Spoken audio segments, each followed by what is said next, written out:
يا حامل الهم، لا تحزنك عاصفة هبت على قلبك الموجوع فانهدما. سيبعث الله من آفاق رحمته لطفا يرمم في جنبيك ما هدما.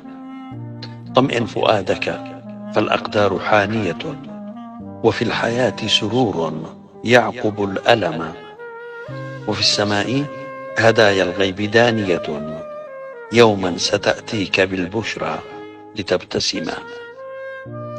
دكتور ماجد عبد الله، يلقى طلال الدبي.